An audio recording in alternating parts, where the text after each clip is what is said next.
As my friends, family and co-workers know, I absolutely love Coke Zero.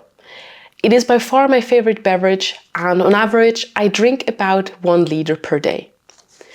But because of that, many people have already approached me telling me that I shouldn't drink as much Coke Zero because it is unhealthy, because of all the artificial sweeteners and chemicals that are in there, and it can even make me fat. Now, spoiler alert, it doesn't. But still, there are many videos and articles online, and especially on social media, that claim exactly this, which is probably where all of my co-workers and relatives got their information from, and that's why they are genuinely concerned about my health. Now, in this video, I want to go through the most popular claims or myths, as we will see, surrounding diet soda, see where they are coming from, and also have a look at what the science actually says about it. Now, looking at these claims, I classified them in 2 broad categories.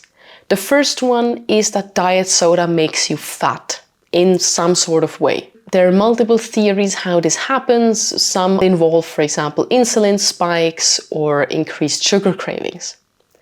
And then the second category is all about artificial sweeteners and how they are bad for your health, be it because they're artificial chemicals or because they can cause heart attacks, cancer, or have many more other negative side effects. So let's start with the first one, which is that diet soda makes you fat somehow.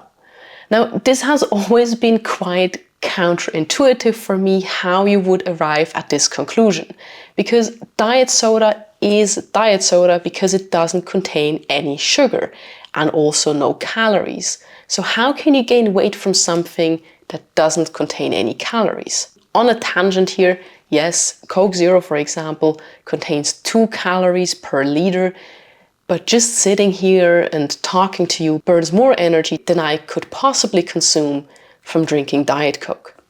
Anyway, and the reason why this has always puzzled me is because thermodynamics and basic physics tell you that you cannot create energy from nothing. So if you don't consume energy through your diet soda, then how can you convert it into fat? Thermodynamically, this just doesn't make any sense at all. And that also brings me to the basic principle of weight management, which is calories in versus calories out. The basic idea behind it is that if you consume just as many calories as you spend during the day, then you will maintain your weight. But if you consume more calories than you spend, then you will gain weight.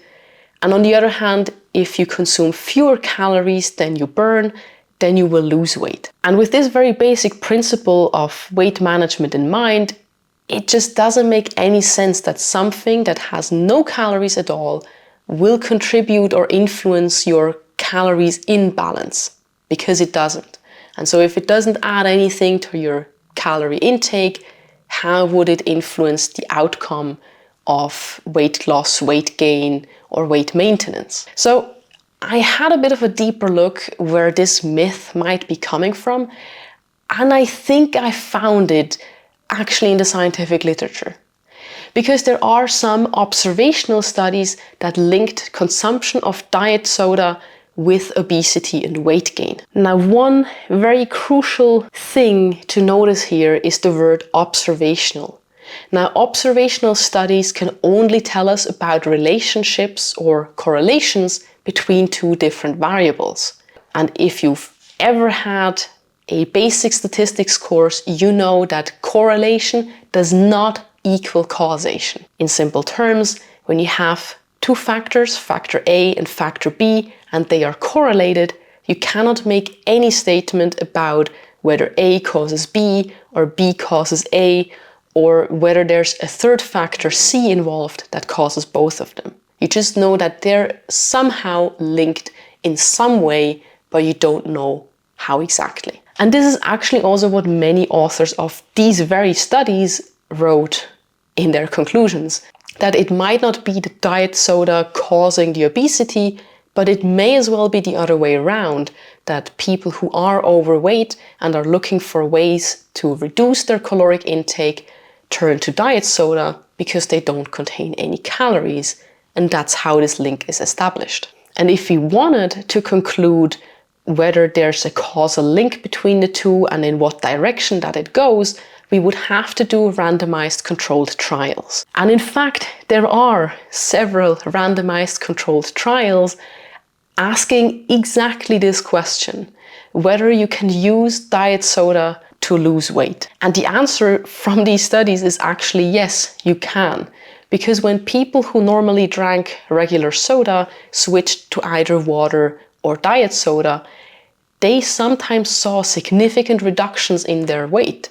So just switching from normal soda to diet soda already lowered their caloric intake enough without any further changes to lose some weight. And this is also the conclusion that I think most people would intuitively arrive at. But despite this calories in, calories out conundrum that hopefully we solved now, people have speculated that diet soda can cause weight gain in other ways. And one of them are insulin spikes. Now, I have to say that from the scientific literature, there's no clear relationship at all between diet soda consumption and insulin spikes. Again, admittedly, there are studies that link type 2 diabetes with diet soda consumption, but again, these were correlational studies, and it might as well be that people who have type 2 diabetes turn to diet soda more often because they have to limit their sugar intake.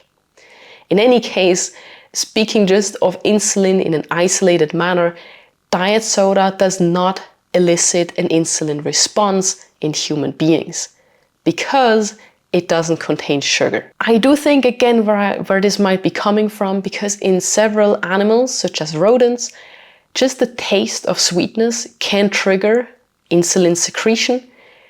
But in humans, this is not the case. In humans, you need the real sugar molecules and they need to be detected for insulin to be produced and secreted into the bloodstream. But even if there were an insulin response after drinking diet soda, I still don't see why this would be such a big problem. Because in healthy human beings that don't have any metabolic diseases like type 2 diabetes, any such spike in insulin would be corrected immediately by the body, and the body would just handle this perfectly fine. Now, one last hypothesis how diet soda can actually cause weight gain is by increasing your hunger, your appetite, and making you crave sugar. And to me at least, this is the most plausible of all of these explanations how diet soda could make you gain weight. But again, there's no evidence in the scientific literature that drinking diet soda would increase your hunger, your appetite, or make you crave sugars. I can imagine that if you're dieting very, very aggressively and you're in a huge caloric deficit, that just the sweet taste of diet soda could make you want more sugar, more food, and so on in general. But if you're not dieting that hard or not at all, there's really no basis, no evidence for that being the case. So to conclude this part, no, diet soda does not make you fat because A, it doesn't contain any calories, B, it doesn't mess with your blood glucose levels or your hormones, and C, it also doesn't increase hunger or sugar cravings. So purely from a weight loss or weight management perspective, drinking diet soda is completely fine and arguably even better than drinking soda with regular sugar in it. Now, but just because it's fine from this kind of dietary weight perspective doesn't mean that diet soda is completely harmless, does it? So let's look at how artificial sweeteners are supposedly bad for your health. And the first thing that comes up when talking about artificial sweeteners is usually that they are artificial chemicals and they must be bad. As a biochemist, this triggers me very much because I hate to break it to you, but everything around you is made of chemicals. The oxygen you breathe is a chemical. The water you drink is a chemical with the name dihydrogen monoxide. The table or the chair you're sitting on, made of chemicals. The most natural food that you can find, made of chemicals. I hope you get my point. But just because something is chemical doesn't mean it's bad. And likewise, just because something is artificial also doesn't mean it's bad. For example, there are naturally occurring chemicals like water or oxygen that we need to live and that we couldn't live without. So they're not necessarily harmful for humans, right? But on the other hand, there are also naturally occurring chemicals and compounds that are very, very dangerous for humans, such as certain snake venoms. And of course, you also have artificial chemicals that are very harmful for human beings. Just have a look at chemical warfare reagents and you'll figure out why. But on the other hand, you also have artificial chemicals from the lab that are very beneficial for human beings, such as antibiotics, killing of harmful bacteria, or chemotherapy that fights off cancer. I had to include this here because this is something that triggers me very much. But despite the discussion about chemicals and being artificial or not, there are claims that go beyond this, such as that artificial sweeteners can cause cancer, for example.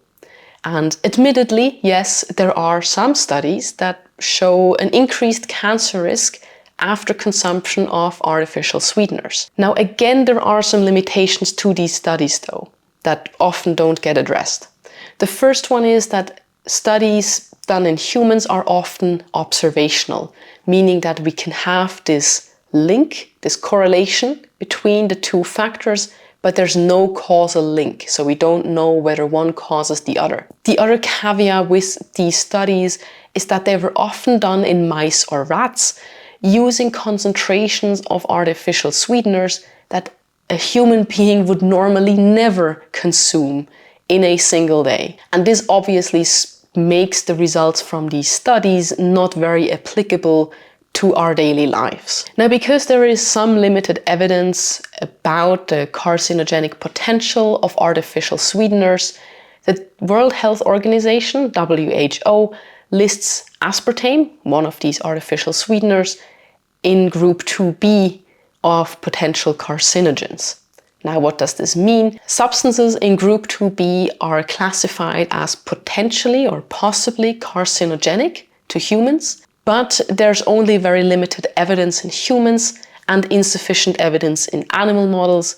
So it could cause cancer, but it also could not, because there's really no good evidence. The WHO also has some acceptable daily intake limits for the most popular artificial sweeteners that they say are safe to consume. For aspartame, for example, this acceptable daily intake limit is 40 milligrams per kilogram of body weight. Now, for a person like me weighing about 70 kilograms, that would amount to 2.8 grams of aspartame per day, which, at least in Switzerland, corresponds to 21 liters of Coke Zero every single day. Which also means that I will die from water intoxication long before I reach this daily intake threshold. And you can run these numbers for other popular sweeteners as well, like sucralose or acesulfame K or ACE-K, and you will arrive at similarly obscene volumes of diet soda that you would have to consume every single day to even come close to levels that are deemed harmful. Now, although I guess it's quite safe to say that in moderate amounts, artificial sweeteners do not cause any cancer, there are still other side effects reported after drinking diet soda. One of them being headaches. And actually, yes, this is very rare, but it can happen that people react very sensitively to compounds like artificial sweeteners, could be anything else as well, and they might feel some effect like getting headaches or not feeling well after drinking diet soda. If this is you, then obviously don't drink diet soda because you don't want to give yourself a headache. But I also want to highlight that Just because this is a rare phenomenon that affects some people, it doesn't mean that this is a generalizable phenomenon. You might compare this maybe to peanut allergies. While some people are deadly allergic to peanuts, the vast majority of the population can eat peanuts without any problems whatsoever, and they're just fine. Meaning that just because it affects some people doesn't mean it's something that also affects the entire population. So to wrap this part up about the health consequences of artificial sweeteners, according to the current scientific literature, you don't have to be worried. Besides these very rare cases of people being quite sensitive to these compounds, or people who suffer from certain diseases like PKU, who should really limit their intake of sweeteners like aspartame, artificial sweeteners are generally deemed safe for human consumption if you do so in normal, moderate amounts. Because as with anything, moderation is key here. And that brings me to the practical recommendations. When you take everything into account, what should you do? If you're already drinking normal soda, then you might consider switching to diet soda, especially if you want to lose some weight, because you can significantly reduce your caloric intake by going from normal soda to soda with no calories. But of course, if you don't already drink diet soda or any soda, you also don't have to start, because it's nothing essential for life. We just drink it because it tastes good. But if you're considering to drink some soda now and then I would strongly advise you to go with the diet soda, mainly because it doesn't contain any sugar. If you're like me and you just like an ice cold glass of Coke Zero after a meal, then you also don't have to be worried, because unless you drink it in excessive amounts every single day, probably nothing will happen.